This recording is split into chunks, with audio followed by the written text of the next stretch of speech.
Bonjour à tous, donc de retour pour la chronique numéro 11 consacrée à Steve McQueen. Dans cette chronique, j'ai décidé de parler du film Le sillage de la violence. Baby, the Rain Must Fall en américain.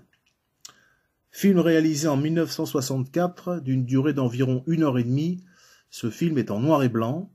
Il a été réalisé par Robert Mulligan sur un scénario d'Orton Foote d'après sa propre pièce de théâtre. Le film est produit par la Solar et Pakula Mulligan. Le producteur exécutif du film, c'est Alan J. Pakula, sur une musique d'Elmer Bernstein. Il faut savoir que le film est sorti à Paris à la date du 23 juin 1965. Donc dans ce film, Steve McQueen joue le rôle d'Henry Thomas. Il a pour partenaire Louis Remick, qui joue son épouse Georgette Thomas. Don Murray, lui, interprète le rôle du shérif Slim. Paul Fix joue le rôle du juge Ewing. Joseph Hutchinson joue le rôle de Madame Ewing. Ruth White joue Mademoiselle Clara. Charles Watts interprète le rôle de Monsieur Tillman. Et il ne faut pas oublier la petite Kimberly Block qui joue le rôle de Margaret Rose, la fille que forme le couple Henry et Georgette. Et bien sûr, il y a d'autres acteurs qui ont participé au film, mais là je vous ai cité les principaux. Donc le scénario du film, Georgette Thomas, accompagnée de sa petite fille, arrive par autocar à Columbus, au Texas, où elle vient rejoindre son mari Henry, condamné à une longue peine de prison après une bagarre au couteau. Celui-ci doit en effet être libéré sous condition. Henry est un violent, profondément marqué par une enfance malheureuse. Son rêve est de devenir chanteur et musicien. Il se produit dans un cabaret au lieu d'aller au cours du soir, comme le lui conseille son vieil ami le shérif Slim, le juge et bien sûr sa tutrice, qui menace de le faire retourner en prison s'il persiste dans cette voie. Malheureusement, un soir, une bagarre va éclater et va obliger Henry à suivre la vie de cette vieille fille qu'il a élevée avec rigueur et sans amour. Son entourage, composé de sa femme et de sa fille, supporte avec résignation et dignité ses colères et ses beuveries. À la mort de sa tutrice, la haine et la violence d'Henry éclatent. Il saccage la maison, puis se rend au cimetière où il s'acharne sur la tombe à coups de couteau et de pelle, vouant aux flammes de l'enfer celle qui a gâché sa vie. Arrêté par cet excès de violence, il tend les bras à son enfant et, dans un geste fou, il essaie de s'enfuir et de fausser compagnie au shérif qui finira finalement par le capturer. Georgette donc se retrouve à nouveau seule, avec sa fillette à élever, et voit en Slim un ami fidèle prêt à l'épauler. Donc voilà le résumé du film dans les grandes lignes. Donc je vais maintenant passer à la rubrique des critiques sur le film, donc j'en ai relevé 2. Donc je vais vous les citer. Dans son livre Steve McQueen aux éditions PAC, François Guérif écrit « Personne ne pourra oublier McQueen déséquilibré et vulnérable, taciturne et déchiré, chantant en martelant le sol, un rock désespéré dont les paroles affirment que ces orages ne peuvent être évités et que la pluie doit tomber. » Une deuxième critique dans le magazine 30 ans de cinéma américain. On pouvait lire « McQueen ajoute un élément plus moderne, campant assez souvent une sorte d'anti-héros contemporain, moins révolté que désorienté et perplexe devant les complexités de l'existence, la difficulté des options morales et sociales, les mystères des êtres et les pièges du sentiment. À cet égard, ces 2 films, avec Mulligan, sont à ce jour les plus intéressants. Là, après, je vais vous relater les propos de Mulligan sur son film qu'il avait dit dans le magazine Positif, numéro 146. Donc je le cite. « Ce qui m'intéressait, dit-il, à propos du personnage masculin, c'était son rapport avec la vieille femme.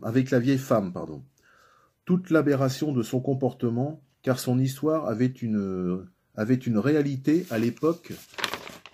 C'est moins vrai aujourd'hui, mais en ce temps-là, dans le Sud, les ouvriers itinérants ne pouvaient pas assurer l'entretien de toute une famille, et lorsqu'ils arrivaient dans une ville, ils prenaient le plus jeune de leurs enfants et le déposaient sur les marches du palais de justice. Alors une vieille femme ou un prêtre prenait la responsabilité d'élever l'enfant. Souvent, cette éducation était brutale car c'étaient des vieilles filles profondément religieuses et dures qui les formaient, ou plutôt qui les déformaient, les mettaient en pièces. C'est ce qui m'intéressait dans l'adaptation pour l'écran, et cela me prit 2 ans pour convaincre la compagnie d'accepter de faire le film. J'ai une autre critique, en fait j'ai 2 autres critiques après à venir. Donc dans le New York Daily, Vanda Hall écrivit « McQueen, un excellent comédien au sourire désarmant, aurait dû mieux réfléchir avant de prendre le rôle du pauvre Henry, personnage incapable, malchanceux, marqué par une grande immaturité émotionnelle.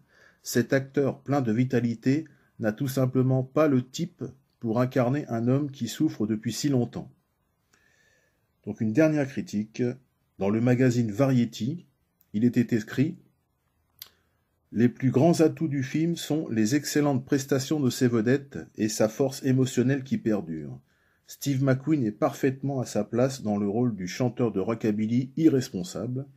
L'Ironique, elle, interprète son épouse avec beaucoup de sensibilité et Kimberly Block est charmante et très naturelle dans le rôle de leur petite fille. » Maintenant, je vais passer à la rubrique des anecdotes. Donc, il faut savoir que pour ce film, Steve McQueen était coproducteur avec sa société de production Solar. Il s'était associé avec Robert Mulligan et Alan J. Pakula pour produire ce film. Une autre anecdote, il faut savoir que, bon, on l'avait dit tout à l'heure quand j'ai démarré la rubrique, mais il est bon de le rappeler, le scénario d'Orton Foote a été écrit d'après sa propre pièce de théâtre qui a été jouée durant 1 semaine à Broadway. Elle s'intitulait The Traveling Lady. Voilà, en fait, la dernière anecdote maintenant, c'est au cours de ce tournage que l'assassinat du président des États-Unis, John Fitzgerald Kennedy, est annoncé sur le plateau. Les fans de Steve McQueen peuvent très bien voir dans divers clichés de l'époque publiés dans des nombreux ouvrages consacrés à la star, on voit très bien quelques plans de Steve déboussolé à la suite de cette annonce entendue à la radio dans une voiture et l'équipe rassemblée autour du véhicule. Voilà, c'était une anecdote assez importante quand même parce qu'on voit vraiment... l'Amérique a été profondément touchée par cette terrible histoire. On en parle encore déjà, c'est quand même historique. D'habitude, je termine par ma rubrique sur le doublage, mais malheureusement, j'ai rien trouvé. Puis à ma connaissance, j'ai jamais vu le film en VF. Il existe qu'en VO ou en VO sous-titré. Donc pour moi, ça n'existe pas une VF. Alors si vous avez dans vos connaissances ou dans vos archives quelque chose qui permet d'avoir cette VF, ce serait sympa d'en faire profiter les autres. Donc je vous remercie, la chronique numéro 11 est terminée. Je vous remercie encore une fois pour votre écoute. Rendez-vous très prochainement pour la 12e chronique consacrée à Steve McQueen. Donc je vous remercie, à bientôt.